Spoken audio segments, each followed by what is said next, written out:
안녕하세요. 반갑습니다. 드림빅 파이낸셜 CEO 조이킴입니다. 오늘은 제가 여러분들 요즘 많이 고민하시는 게 있는 것 같아요. 시국이 시국이고 경제가 지금 불안정한 상태에서 내 돈이 어디가 있어야지 안정한가.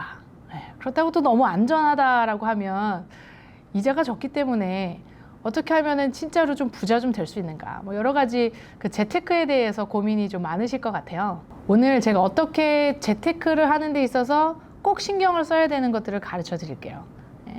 본인이 갖고 있는 재정을 한번 체크업해 보세요. 그리고 내가 앞으로 어떻게 하면 좀 더 나은 플랜을 가질 수 있는지 오늘 말씀드리는 걸로 한번 리뷰를 좀 해보셨으면 참 좋겠습니다. 미국에서 저축을 할 수 있는 4가지의 장소가 있다는 거죠. 이 4가지는 여러분들 다 아시는 거예요. 여러분들 부자 되고 싶으시잖아요. 근데 어떻게 하면 부자가 될까? 어떻게 하면 똑같은 이 인컴인데 더 많이 모을 수 있을까? 쓸 수 있을까? 생각하시잖아요. 근데 제가 이 일을 오래 하면서 돈을 이렇게 많이 모으신 분들을 보면요. 진짜로 기본 경제 원칙을 참 잘 지키세요. 일단은 버시는 것보다 더 많이 쓰지 않으세요. 근데 많은 분들이 더 많이 쓰시는 분들이 계시잖아요. 절대 안 모아지겠죠, 그렇죠? 그리고 빚을 활용할 때 좋은 빚과 나쁜 빚이 있거든요. 그런데 돈을 못 모으시는 분들은 좋은 빚은 빨리 갚으시고요, 나쁜 빚은 자꾸 만들어내세요. 그게 문제인 것 같아요. 그리고 세 번째는 비상금이 사실 되게 중요해요. 재정 관리 하실 때 내가 나한테 어떤 일이 생길지 모르니 비상적으로 쓸 수 있는 부분은 예치를 해 두셔야 되거든요.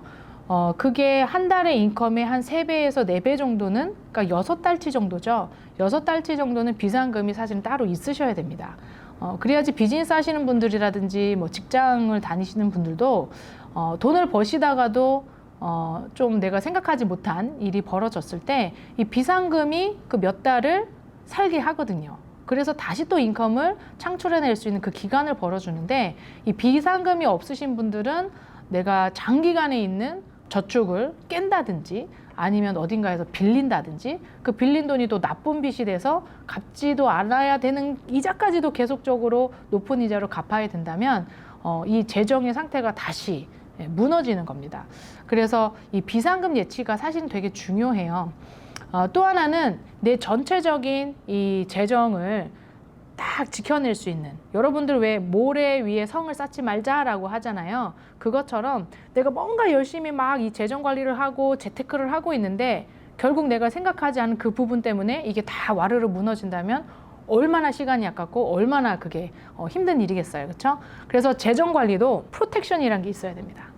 내가 갖고 있는 401k, 내가 갖고 있는 집, 비즈니스, 은행의 돈, 그쵸? 여러 가지 부분들이 내가 혹시라도 아프면, 혹시라도 나한테 건강상의 문제, 생명의 문제 등등이 있다면 이것을 프로텍할 수 있는, 내 자산을 프로텍을 하고 내 인컴을 프로텍할 수 있는 부분을 가지셔야 돼요. 가지는 것뿐만 아니라 나한테 맞는 걸 갖고 있는지를 확인을 하셔야 돼요. 이런 프로텍션의 플랜들도 점점 시기가 지나면서 세대가 가면 갈수록 계속 업그레이드가 되거든요. 내가 갖고 있는 게 과연 요즘에 것을 견주어 봐도 괜찮을 만한 걸 갖고 계신지를 체크업해 보시는 게 되게 중요하세요. 특히 프로텍션은 내 인컴에 연 인컴의 연봉의 10배 정도는 프로텍션을 좀 가지고 계셔야지 가장 이상적인 부분이라고 보실 수 있겠습니다. 또 하나는 장기 저축을 어떻게 갖고 있느냐예요. 장기 저축이라고 하면 보통 10년, 20년 이후에 쓸 돈들을 이제 장기 저축이라고 보는데, 그 장기 저축을 그냥 갖고는 있는데 이게 어떻게 그 안에서 돈이 벌어지고 이자가 받아지고 세금을 어떻게 내야 되는지 전혀 신경을 안 쓰시고 계신단 말이죠. 근데 가끔은 한번 보셨으면 좋겠어요. 나의 401k나 나의 지금 집이나 렌털 인컴 받는 또 프로퍼티나 여러 가지 등등등 이 장기 저축들을 봤을 때 여러분들 체크업 하셔야 될 게, 첫 번째가 인플레이션을 넘는 이자를 받는가예요. 제 친구 간호사가 있었어요. 이 친구가 401k를 열심히 붓고 있었거든요. 근데 제가 한번 밥을 먹다가 이야기를 했는데, 남들 다 주식으로 돈 벌고 있을 때 이 친구 403b에 있는 돈은 이자를 1%도 안 받고 있는 거예요.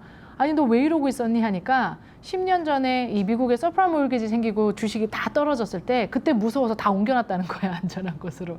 그리고 나서 주식이 좋았거든요. 이 친구는 옮기고 나서 그 좋은 주식의 때를 얻을 수가 없었던 거죠.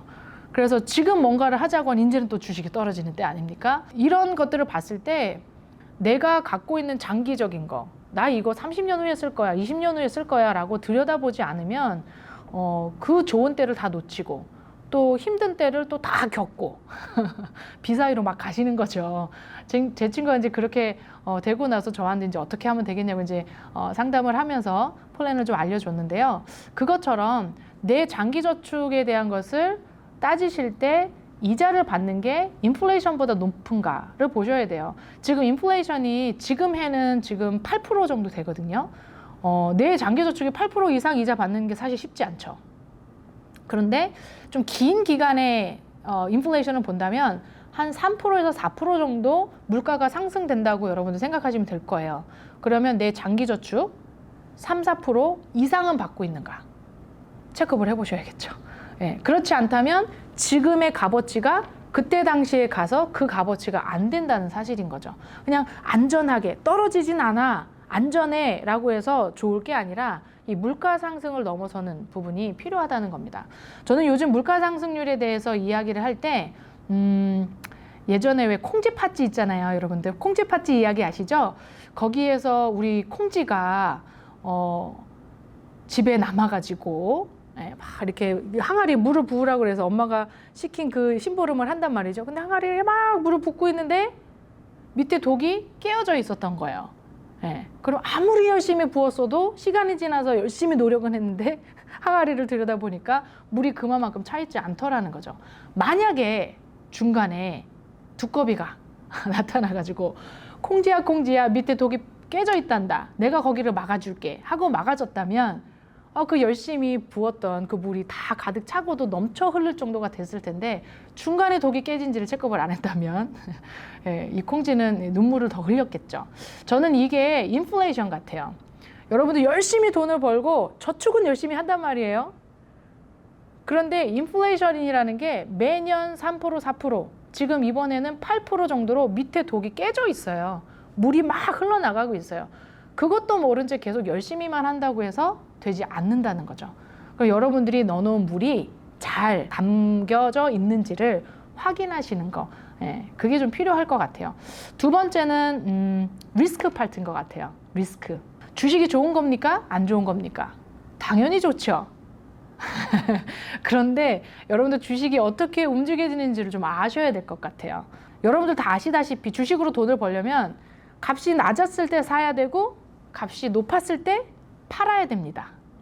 그래서 내가 주식에다 돈을 넣었는데 내가 쓰고 싶은 때가 언제냐 한 거예요. 여러분들 값이 높아졌을 때 내가 쓸 일이 꼭 생길까요?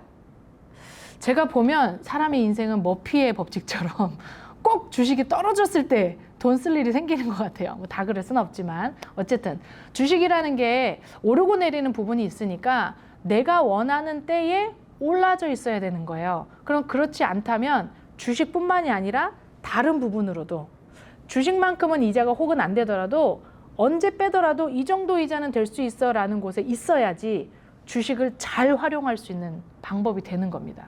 무슨 말씀인지 아시겠죠? 요즘같이 주식 떨어질 때 돈 버는 시기거든요. 돈 버는 시기예요. 왜? 주식이 떨어졌기 때문에 지금 사면 되거든요.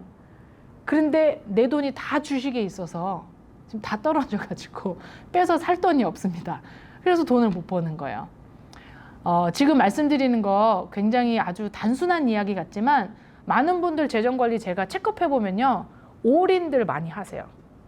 주변에서 이걸로 돈 벌었대 다 거기다 넣고 계십니다. 막 끌어모아서 넣으세요. 그러면 다양성에서 분산해서 벌써 이 기본 경제 원칙을 못 지키셨기 때문에 돈을 벌 수 있는 상황에 돈을 못 버시고 돈을 잃을 상황에 이르시는 겁니다. 둘 다 못 버는 거네요. 어쨌든 그래서 이 주식이라는 거 좋게 활용하시려면 다른 다양성을 가진 저축을 가지고 활용하셔라. 쌀 때 사야 되는 돈이 있어야 된다라고 말씀을 드리고 싶어요. 또 하나는 이 주식의 리스크가 떨어질 수 있다는 걸 이제 메꿔낼 수 있는 이자 방식들이 있어요. 그래서 그래서 이 이자 방식을 좀 아셨으면 좋겠고요. 제 여러 편들을 보시면 그 이자가 주식이 떨어져도 좀 안정하게 가져갈 수 있는 이자가 어떤 이자인지를 좀 아실 것 같고요. 또 하나는 텍스에 대한 거예요. 열심히 모았지만 세금으로 이렇게 많이 나가는지 몰랐어 라고 하시는 분들이 있거든요. 집을 갖고 계시는 분, 예전에 내가 한 10만 불 정도로 집을 샀는데 집값이 올라서 그 집을 가지고 또 더 큰 집을 사신단 말이에요. 근데 이제 집값 올랐을 때 캐피털 게인 텍스를 내기 때문에 이런 부분들을 조금 무마하기 위해서 1031 익스체인지라는 걸 많이 쓰시죠. 즉 거기 안에 있는 에코리를 활용해 가지고 더 큰 집을 더 많은 가치의 것을 사시는데, 그러면서 점점 세금을 미루신단 말이에요. 30대 40대의 부동산을 갖고 계시던 분이 이제 60세 70세 되시면서 은퇴를 하시려고 내가 산 이 프로퍼티를 팔려고 보니까 그동안에 미뤄낸 이 텍스가 너무 많아져 가지고 캐피털 게인 텍스를 너무 많이 내야 되는 상황이 이제 펼쳐집니다. 여러분들 생각에 아유, 돈을 많이 벌었으면 텍스 내고 쓰면 되지 라고 생각하시잖아요. 그렇지 않아요. 여러분들 텍스 1년에 예를 들어서 3, 4만 불 내시던 분이 30만 불, 40만 불 내시려면요, 아무리 내가 자산이 있는 사람도 그 배 아픈 겁니다. 어떻게 하면 세금을 줄일 수 있지? 혹은 어떤 분들은 몇 밀리언에도 되는 텍스를 내셔야 되는 분들도 있지만, 뭐 보통의 분들은 몇만 불대에서 많이 내시면 몇십만 불이거든요. 그러면 많이 벌었다 할지라도 세금을 어떻게 하면 줄여낼 수 있는가를 그때 가서 고민을 하신다는 거죠. 사실은 그때 가서 고민하지 마시고 지금 내가 저축을 셋업할 때 세금을 내는 플랜도 있지만 세금을 연기시키는, 혹은 세금을 내지 않아도 되는, 뺏었을 때 세금을 내지 않아도 되는 플랜을 다양하게 갖고 계신다면 골라서 여러분도 쓰실 수 있으실 것 같아요. 이것도 또한 올인병 한 곳에다가 몰아놓으시면 나중에 장점은 장점대로 취할 수 있지만 단점이 너무 크게 나한테 올 때 힘든 부분이 될 수 있다라는 거예요. 그래서 내가 갖고 있는 장기적인 그 저축이 세금을 최소화할 수 있는 부분을 좀 많이 갖고 계시다면 좋겠죠. 왜냐하면 세금이 점점 오를 수 있는 찬스가 사실 많거든요. 마지막으로는 내 재산에 대해서 잘 모아서 쓰다가 잘 물려줄 때 어떤 식으로 지혜로이 물려줄 수 있는가를 말을 하는 거예요. 이거는 이제 상속에 대한 부분도 될 수 있는데, 여러분들 그 will 혹은 trust라는 거 혹시 들어보셨나요? 이 trust 셋업 하는 거, 예전에는 이런 상속이나 이런 건 아유, 돈이나 많아야 무슨 상속을 하지, 나는 상속할 돈도 없어 라고 생각하시는 분들이 계신데요. 여러분들 한번 이거 생각해 보세요. 집을 갖고 계시는 분이 만약에 돌아가셨다고 생각해 보세요. 그 집이 혼자 계셨는데 이 집이 그대로 자녀분들한테 갈 수 있을까요? 일단은 그 사이에 프로베이션이라는 게 들어가요. 그래서 이 집이라는 거는 사망이 될 경우에 이 집이 누구한테로 갑니다라고 베네피셔리를 적지 않기 때문에 이런 집이라든지 부동산 자산에 대한 것들, 혹은 플러스 another 다른 어떤 자산에 대한 것들도 나한테 무슨 일이 생겼을 때 내 자녀에게, 누구에게 어떤 식으로 얼마만큼 갈 수 있는지를 정확하게 미리 그거를 셋업을 해 놓으실 수 있는 것, 그걸 법적으로 만들어 놓는 것, 그 다음에 나의 건강적인 것도 내가 건강에 무슨 일이 생겼을 때 이렇게 대처를 했으면 좋겠다라고 하는 것들 적어 놓으시는 게 그게 트러스트라는 거예요. will이기도 하고요. 요즘 많은 상속 변호사님들이 이런 것들 셋업을 좀 해주시는데요. 돈이 많지 않더라도 내가 젊은 부부지만 자녀를 위해서, 또 이런 어떤 베네피셔리가 없는 어떤 부동산 이 자산들이라든지 등등의 것을 잘 물려줄 수 있도록 여러분들 트러스트 셋업은 기본적으로 좀 해놓으시면 좋을 것 같습니다. 제가 지금 말씀드린 거 있잖아요. 이게 여러분들의 재정을 체크업하는 6가지 수순이에요. 예. 이걸로서 한번 생각을 해보세요. 그렇다면 제가 결론을 한번 지어봐 드릴게요. 이 6가지를 잘 생각하시면서 어디다가 저축을 해야 되느냐? 분산하셔야겠죠.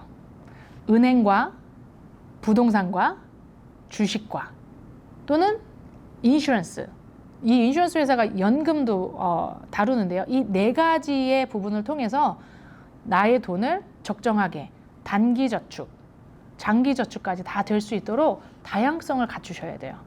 그래야지 내가 생각하지 못한 일이 생겼을 때도 플랜 B, C, D가 남아져 있는 거죠. 예. 내 자산이 점점 쌓아져 올라가는데 갑자기 바닥으로 떨어지는 건 다들 원치 않으실 거예요. 잠깐의 흔들림은 있을 수 있지만 다시 그거를 바운스 아웃해서 올라갈 수 있는 상황을 만드시려면 제가 지금 말씀드린 다양하게 나눠야 된다. 한 곳으로 절대적으로 올인하지 말자. 예, 그리고 여러 가지 면으로 세금, 이자, 뭐 여러 가지 부분으로 나눠 놓는 이 부분. 그래서 예전에 계란을 한 바구니에 넣지 말라라는 그 광고가 그렇게 유행을 했던 거죠. 여러분들 재정 관리 한번 적용을 해봐 주시면 좋겠습니다. 앞으로 제가 드리는 유튜브 동영상들은요, 이런 하나하나의 소스를 어떻게 구체적으로 쓰실 건지에 대한 이야기를 드릴 거예요. 그래서 여러분들 한번 오늘 본인의 씀씀이 또 버시는 거 또 어딘가에 어떻게 되어 있는지 한번 적어 보시면 본인의 퍼스널 파이낸셜 체크업이 되실 수 있을 겁니다. 건강검진하듯이 여러분들의 재정도 체크업해 보세요. 감사합니다.